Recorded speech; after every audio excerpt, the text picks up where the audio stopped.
Hello my beautiful angels. ओम नमः शिवाय। जय भोलेनाथ। कैसे हो आप सब लोग? आई होप आप सब लोग बहुत अच्छे होंगे। आज हम जो रीडिंग करेंगे वो देखेंगे कि आपके पर्सन इस वक्त आपको लेके क्या सोच रहे हैं, उनके दिल दिमाग में इस वक्त आपको लेके क्या चल रहा है। ये टाइमलेस रीडिंग होने वाली है और जनरल रीडिंग होने वाली है। तो जनरल टाइमलेस रीडिंग को आप एंजॉय करें। और क्या ही बोलूँ, मैं बोलूँगी कि जो भी आप चाहते हो कि आपका रीयूनियन हो जाए, रीयूनियन की अपेक्षा में हो आप लोग। भगवान करे आपकी जल्दी ही रीयूनियन हो जाए। ओके, अगर आपको ब्रेसलेट्स या फिर अगर आपको स्पेल वगैरह करवाना है, आप मुझे इंस्टाग्राम पे मैसेज कर सकते हो। ठीक है, टैरो रीडर सुभष्मिता। ऑल साइन की आपकी जो राशि है उसकी टैरो रीडिंग जनवरी की हो चुकी है, आप जाके देख सकते हो। ओके, भगवान ने जो आपके लिए कार्ड दिया है आपके पर्सन की एनर्जी का फर्स्ट कार्ड है ये। और ये कार्ड राशि बता रही है जेमिनी लिब्रा एक्वेरियस की राशि बताती हुई मुझे यहाँ पे दिख रही है। Next, cancer Scorpio Pisces energies.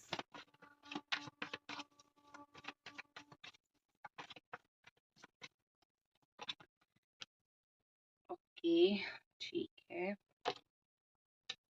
क्या बात है, बहुत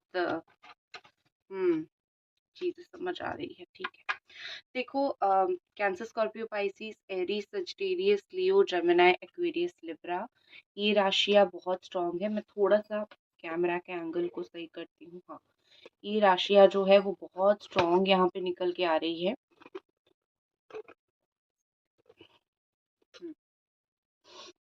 और बाकी जो है कैप्रिकॉर्न टॉरस वर्गो वो भी है, लेकिन बहुत कम लोगों का है।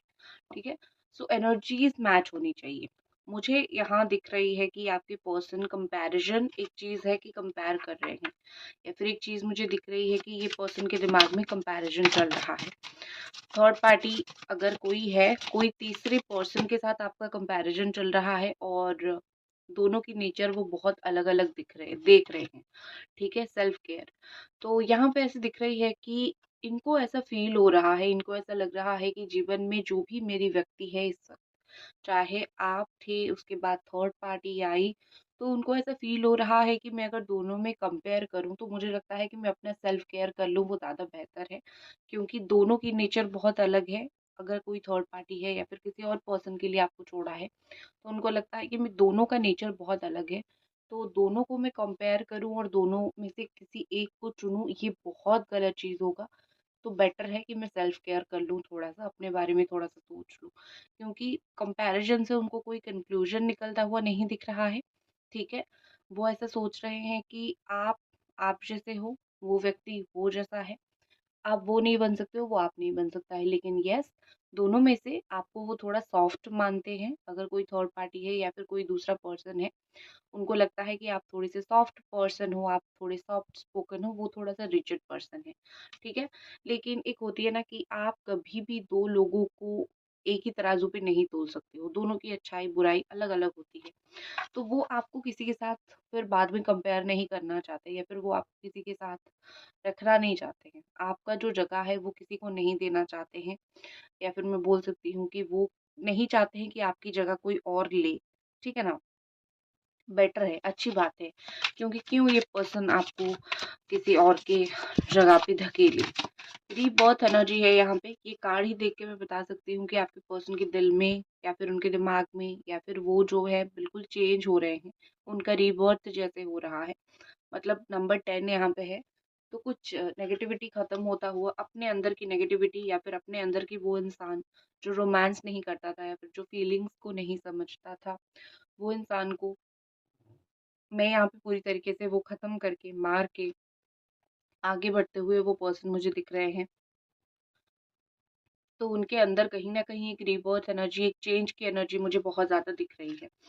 Angel divine, rebirth, transformation. देखो, रीबर्थ के लिए अगर मैंने निकाला तो ट्रांसफॉर्मेशन ही यहाँ पे निकल के आया है। तो ये बताता है कि उनके अंदर बहुत सारी चेंजेस हो रहे हैं स्लोली स्लोली। दिसंबर खत्म होते होते उन वो बहुत ज्यादा बदल जाएंगे। फ्लुएंट बजा रहा है एक पर्सन, ठीक है, ट्रांसफॉर्म होके फ्लुएंट बजा रहा है एंड कंट्रोल कर रहा है। किसको? एक लियो को, मतलब एक लायन को वो कंट्रोल कर रहा है। तो मे बी आपके पर्सन लियो हो सकते हैं, ठीक है, बहुत स्ट्रांगली ये हो सकता है। अ, ऐसा लग रहा है कि वो अपने अंदर से कहीं न कहीं अपने आप को बदलने की कोशिश कर रहे हैं। उनका जो बदलना है वो अपने मन से है, ठीक है? वो कोई और एक्सटर्नली उनको ज़बरदस्ती नहीं बदल सकता है। ये व्यक्ति, आपके जो पर्सन है, वो इस वक़्त चीज़ों को लेके पॉज़िटिवली सोचना या फिर चीज़ों को लेके प्यार से हैंडल करना, आपको प्यार से हैंडल करना, इन बातों को प्यार से हैंडल करना, वो ये सब सोच रहे हैं। वो एक जो होता है ना कि लड़ाई कर लूँ, झगड़ा कर लूँ, बात कर लूँ, इस तरीके से। देखा जाएगा क्या होता है, इग्नोर कर दिया तो तुम्हें क्या हो गया, ठीक है, तुम्हें बुरा लग गया तो क्या हो गया। जो इस तरीके की एक नेगेटिव एनर्जी है या फिर जो इस तरीके की जो बातें हैं आपके पर्सन का ना, वो मुझे चेंज होता हुआ यहाँ पे दिख रही है। उनके अंदर जो ट्रांसफॉर्मेशन आई है वो थोड़ी सी सॉफ्ट स्पोकन हो चुके हैं। वो आपके साथ स्पेशली सॉफ्ट स्पोकन हो चुके हैं। अच्छे से बात करना, प्यार से बात करना, इमोशंस को समझना, वो उनके अंदर, इस व्यक्ति के अंदर वो चीज़ आ रहा है, ठीक है ना? फाइटिंग यहाँ पे दिखाई दे रहा है। ये लग रहा है कि ये पर्सन आपके साथ पहले जब भी थे बहुत झगड़ा हुआ है आपका इनके साथ। बहुत तगड़ा-तगड़ा झगड़ा या फिर बहुत बड़ी-बड़ी आर्ग्यूमेंट्स आपका इनके साथ में भी हुआ है। और ये आर्ग्यूमेंट्स जो है कुछ ऐसे नहीं है कि 2 दिन में ही भूल जाते थे। ऐसा नहीं कि बहुत बड़ा आर्ग्यूमेंट हुआ है इसकी वजह से हम दोनों बिल्कुल रिश्ता हमने खत्म कर लिया, नो। ये आर्ग्यूमेंट ऐसा है कि 2-3 दिन में भूल जाते थे या फिर 2-3 दिन में आप कवर अप कर देते थे और फिर आके आप दोनों पैच अप कर लेते थे, इस तरीके से। तो अब वो फाइटिंग की एनर्जी क्यों ला रही हैं? गिल्ट। जितना उन्होंने आपके साथ झगड़ा किया, ठीक है, यहाँ पे देख रहे हो, जितना इन्होंने नहीं समझा, जितना झगड़ा किया है, फिर जितना आपके साथ उन्होंने रूड व्यवहार किया है उनको, या फिर सैबोटाज आपको किया है, तो मेन चीज मेन इंपॉर्टेंट है सैबोटाज। देखो यहाँ पे मुझे लगता है कि वो क्या करते थे ना, वो झूठ बोलते थे आपको, और जब आप झूठ पकड़ लेते थे वो आपके साथ आर्गुमेंट, लड़ाई झगड़ा करने लग जाते थे। तो ये चीजें बहुत होती रही, बहुत टाइम तक ये चीज होती रही, और फाइनली एक दिन आप लोगों का ब्रेकअप हो या फिर आप दोनों अलग हो, वो चीज हो गई, ठीक है। तो यहाँ पे मुझे ऐसा लग रहा है कि ये जो पर्सन है वो ये जो पर्सन है वो बहुत गिल्ट में है कि तुमको, एक तो मैं झूठ बोलता था, और फिर बाद में जो है, तुम जब भी मुझे कन्फ्रंट करने की कोशिश करते थे या फिर मुझे समझाने की, मुझे बात बोलने की कोशिश करते थे, मैं तब जो है तुम्हें सैबोटाज करता था या फिर तुम्हारे साथ झगड़ा करता था या फिर करती थी, ठीक है ना? तो इस बात को लेके अभी उनको बहुत गिल्टीनेस फील हो रही है, बहुत वो गिल्टी अंदर से। बताने की कुछ लोगों को ज़रूरत नहीं होती है, जो उन्होंने किया होता है ना, उसका इल्म उनको जीवन में होता है, ठीक है ना? आप अच्छे रहो, आप अगर एक अच्छे इंसान रहोगे ना, फिर बाद में वही इंसान को रिग्रेट होगा कि मैंने सही इंसान के साथ मैं गलत करके आ गया। तो मेरी किस्मत में अगर कोई बुरा हो रहा है, वो मेरा ही कर्म का फल है। ये होता है अच्छाई का फ़ायदा। तो उन्होंने आपको सैबोटाज किया, तकलीफ दिया, आप बहुत रोए, दर्द में खुद को सँभाला है, अब उनकी बारी है। ठीक है? अब अगर वो कुछ फ़ील कर रहे हैं, आप उनको फ़ील करने दो, समझाने के लिए मत जाओ, ठीक है? आपकी एनर्जी के लिए मैंने निकाला था रिग्रेट एंड डिप्रेशन, आपको तो रिग्रेट हो रहा है। आपका रिग्रेट हो रहा है कि मैंने क्यों बहुत एफर्ट्स डाल दिया, क्योंकि ये पर्सन शायद उस लायक नहीं थे, या फिर ये व्यक्ति इतने ज़्यादा मेरी बातों को समझ नहीं पाए, तो मुझे इतने एफर्ट्स नहीं करने चाहिए थे। या फिर आपको ऐसा लग रहा है कि रिग्रेट्स आपके अंदर बहुत है, आपने ऐसा कुछ ज़रूर किया है। नहीं, ऐसा नहीं कि आपने कोई गलती ही किया है। आपने हो सकता है कि बहुत एफर्ट्स डाल दिया हो, या फिर आपने हो सकता है वो रेड फ्लैग्स जिसको बोलते हैं, आप उसको देख के भी आपने नज़रअंदाज किया। तो ये सब चीज़ें जो हुई है ना, रेड फ्लैग्स को आपने नज़रअंदाज किया। जो चीज़ें आपकी आँखों के सामने थी कि ये पर्सन ऐसे गलत है, ये व्यक्ति ऐसे गलत है, और मुझे समझना चाहिए ये व्यक्ति गलत है। आपने उस चीज़ को नहीं समझा। आप प्यार में अंधे थे, प्यार में गिरे, प्यार में आपको बहुत सारी चीज़ें समझ आई। तो यहाँ पे ऐसा लग रहा है मुझे कि कहीं न कहीं ये व्यक्ति जो है ना, आपको जो है तो रिग्रेट हो रहा है कि मैंने देख के भी बहुत सारी चीज़ों को अनदेखा किया। और आप जब अकेले बैठते हो, आप बहुत डिप्रेस्ड हो जाते हो, आप सोचते हो, तो मैं आपको बोलूँगी कि इतना रिग्रेट करने की ज़रूरत नहीं है। आपका मन बहुत अच्छा था, आपने बहुत अच्छे मन से किसी के लिए बहुत कुछ किया।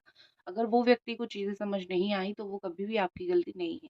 शाम को छत पे बैठ के, दिन में घर पे बैठ के, ऑफ़िस में बैठ के, कॉलेज में बैठ के, किचन में बैठ के, टेरेस पे बैठ के, समंदर के किनारे बैठ के ये सब सोचने की आपको ज़रूरत नहीं है, ठीक है ना? आपने कोई भी काम बुरा नहीं किया है, आपने सिर्फ़ अपने अच्छे मन से आपने एक इंसान को प्यार किया है। लेकिन अगर वो इंसान की दुर्बुद्धि है या फिर अगर वो इंसान समझ नहीं पाया, तो वो उस इंसान की गलती है, नॉट योर फॉल्ट, ठीक है ना? तो अपनी गलती मानना बंद कर दो या फिर रिग्रेट्स करना बंद कर दो।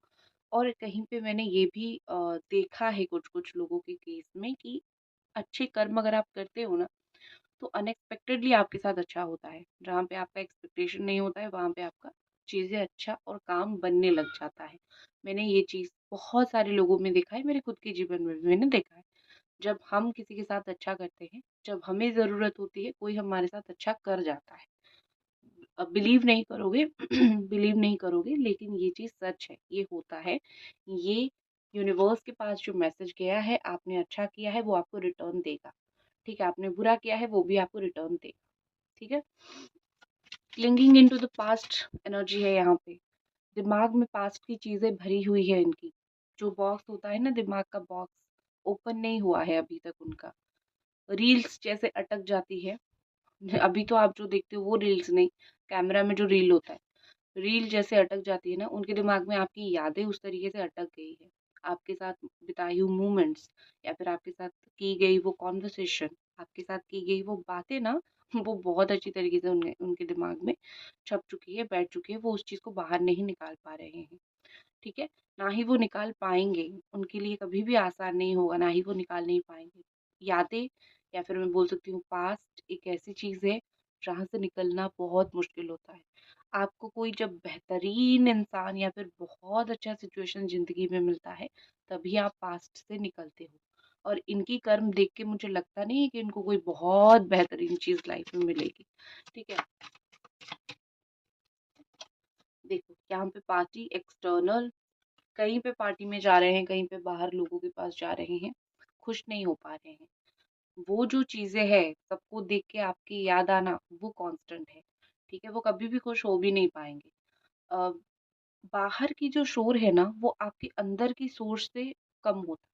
आपकी जो दिल का जो शोर होता है ना, दिल में जो क्राउड होता है, दिल में जो पत्थर जमा हुआ होता है, वो कभी भी कोई दोस्त, कोई पार्टी, कोई चिल मोमेंट वो उसको ख़त्म नहीं कर सकता। कुछ समय के लिए आप उसको भूल सकते हो, पर बाद में वो यादें आ जाती है वापस। तो वो चाहे कितने भी लोगों के साथ आउटिंग कर ले, घूम ले, फिर ले, उनके दिमाग में जो है वो है। उनके दिमाग में आप हो। और एक चीज़ याद रखो कि जो स्पेशल पर्सन होता है, वो हमेशा ही एक स्पेशल जगह पे होता है। उसके सामने उसके अल्टरनेटिव पे 10 लोग आ जाए ना, वो 10 लोग अलग, वो स्पेशल इंसान अलग, ठीक है? तो आप वही अलग जगह पे हो, चाहे 10 लोग हो लेकिन आपकी स्थान पूरा अलग, पूरी ऊँची वो क्या बोलते हैं उसको, ओहदा, पूरा ऊँचा ओहदा पे आप हो उनके जीवन में, ठीक है? मेबी हो सकता है कि आपके रिलेशनशिप में अम, फैमिली फैमिली बहुत इन्वॉल्व हो गई थी, फैमिली तक बात गई थी, फिर आपका रिश्ता टूटा, ऐसा भी हो सकता है। लेकिन मुझे लगता है कि ये एक्स्ट्रा मैरिटल अफेयर हो सकता है। शादी जो है किसी और से किया, आपके साथ एक्स्ट्रा मैरिटल अफेयर हो गया, ठीक है? कोई पार्टी में मिले हो, कोई फंक्शन में मिले हो, वहाँ पे हो गया। ये चीज़ मुझे दिख रही है। देखो, इनका मुझे क्या है ना कि ये आपके साथ अफेयर रख रहे हैं, लेकिन अपने घर पे जाके अच्छे बन रहे हैं या फिर दुनिया के सामने अच्छे बन रहे हैं। दुनिया के सामने पल्लू झाड़ देते हैं कि नहीं, मेरा इस व्यक्ति के साथ वैसा कुछ नहीं है जैसा तुम लोग सोचते हो। मैं तो बहुत अच्छा हूँ, संत आदमी हूँ। गलत है ये चीज़। इन्होंने अपनी जो इमेज है ना, वो लोगों के सामने बहुत अच्छा बना के रखने की बहुत समय तक कोशिश किया है। Why the separation is here? Angel बताइए। स्पार्क, अभी तक वो स्पार्क इनका आपके लिए खत्म नहीं हुआ है, इसीलिए इतना सप्रेस्ड है। देखो, आप परेशान किसके लिए होते हो? जब आप किसी के लिए केयर कर रहे होते हो, ठीक है? जब आपके दिल में किसी के लिए केयर होता है, वो इंसान कितना भी बुरा हो, आप उसके लिए सोचते रहते हो। वही चीज़ है। वो परेशान क्यों हो रहे हैं, वो सप्रेस क्यों हो रहे हैं, दिमाग पकड़ के क्यों बैठ रहे हैं? क्योंकि उनको स्पार्क है, क्योंकि वो एक अभी भी जिंदा है उसी कंटेंट के साथ कि आप हो सकते हो उनके लाइफ में दोबारा रिन्यूअल चाहते हैं, न्यूनेस चाहते हैं, फिर से चीज़ों को शुरू करना चाहते हैं। बाकी तो आप समझ ही पा रहे हो, ठीक है, क्या एनर्जीज़ है यहाँ पे। तो आपके साथ वो चीज़ें रीन्यू करना चाहते हैं, रीन्यू, नई नई नहीं, फिर से नई करना चाहते हैं, ठीक है। पुरानी चीज़ों को भूल के फिर से नया करना चाहते हैं। डिपेंड तो उनके ऊपर भी बहुत ज़्यादा करता है कि वो किस तरीके से रिएक्ट करते हैं इन सिचुएशन को, क्योंकि वो अगर कामली इस सिचुएशन के साथ रिएक्ट ना करे, तो हो सकता है कि फिर से चीज़ें बिगड़ना शुरू हो जाए, ठीक है। आपने जितना अपने मन को समझाया था, अगर वो फिर से गुस्सा होके आपसे आके कुछ बोले, तो हो सकता है आपका मन फिर से टूट जाए। तो वो भी सोच रहे हैं कि कामनेस के साथ चीज़ों को मैं हैंडल करूँ। कॉन्शियसनेस यहाँ पे क्यों है? एनर्जीज़ मुझे बताइए। S of water, cancer, Scorpio, Pisces. देखो, मुझे लगता है कि कॉन्शियसनेस तो वैसे तो चीज़ें हैं, मुझे समझ आ रही है कि क्यों। एक होती है ना कि थर्ड आई चक्रा, हार्ट चक्रा, ये ओपन हुआ है उनका, कि उनकी चक्रा, हाँ, मोस्टली हार्ट चक्रा या फिर थर्ड आई चक्रा, ये ओपन होने की वजह से उनकी इमोशंस का लेवल बहुत बढ़ गया है और वो धीरे धीरे आपके लिए इमोशनल हो रहे हैं। और एक चीज़ भी है यहाँ पे कि वो सोच बहुत रहे हैं, सोचते बहुत है वो, इतना सोचते हैं कि रोते नहीं हैं या फिर परेशान नहीं होते हैं, बट कॉन्शियसली वो सोचते हैं फ्यूचर में मैं क्या कर सकता हूँ या फिर ये रिलेशनशिप में हमारा फ्यूचर क्या है। तो एक कॉन्शियसनेस उनके अंदर या फिर कॉन्शियसली वो मुझे आपके बारे में सोचते हुए दिख रहे हैं। आपकी क्या एनर्जीज है? एंजल डिवाइन बताइए। Release, surrender and proof. आपने तो वही किया है, आपने रिलीज किया है, आपने चीज़ों को लेके सरेंडर किया है, ठीक है ना। आपने बहुत सारी चीज़ें रिलीज किया है यहाँ पे। आपने मैं देख सकती हूँ यहाँ पे कि आपने बस भगवान के ऊपर छोड़ा है, आपने बस चीज़ों को लेके सरेंडर किया है, ठीक है, कि चलो भगवान आपकी मर्जी, आपको देना है तो दो, नहीं देना है तो मत दो। अपने इस व्यक्ति के सामने भी आप बहुत रोए हो, बट बाद में फिर आप भी समझ गए कि अम, रोने से क्या मतलब होता है। मैं अगर रोती रहूं तो मैं सिर्फ रोती ही रहूंगी, ठीक है ना। तो इन सब चीज़ों की कोई भी ज़रूरत नहीं है। तो रोना धोना ये सब चीज़ें आप अभी नहीं करना चाहते किसी के सामने। रीयूनियन के लिए व्यक्ति क्या सोच रहे हैं? रीयूनियन के लिए फैसेट, बिलीव्स, इनको थोड़ा देखना पड़ेगा। ठीक है, अपने अपने अंदर ताका झाकी करना पड़ेगा। बहुत सारे लोगों से घेरे हुए हैं, ऐसे लोगों से वो घेरे हुए हैं जहाँ पे वो लोग उनको अपनी मर्जी करने नहीं देते हैं। आपने भी सुनी होगी, उनको बहुत सारे लोग अपने हिसाब से चलाना चाहते हैं क्योंकि मे बी इनसे उनका कोई फायदा होगा। तो वो अगर आके अपनी डिसीजंस लेना चाहते हैं, आपके साथ रिश्ता अगेन बनाना चाहते हैं, तो उनकी जो परिस्थिति है मे बी उनको इतना मैं बोल सकती हूँ कि सहायता नहीं कर रहा है कि वो आपके साथ आके रियूनियन करे, बट होपफुली वो जल्दी ही आ जाएंगे आपके जीवन में, ठीक है, क्योंकि वो ज़्यादा दिन दूसरे लोगों की कैद में नहीं रह सकते हैं। वो जल्दी आएंगे और जल्दी ही आपके साथ रियूनियन करेंगे। मन पवन है उनका, मतलब ये कि उनका मन को कोई संभाल के नहीं रख सकता है, ठीक है। तो ये थी आपकी रीडिंग, आई होप आपको पसंद आई और मिलते हैं अगले रीडिंग पे। जय भोलेनाथ।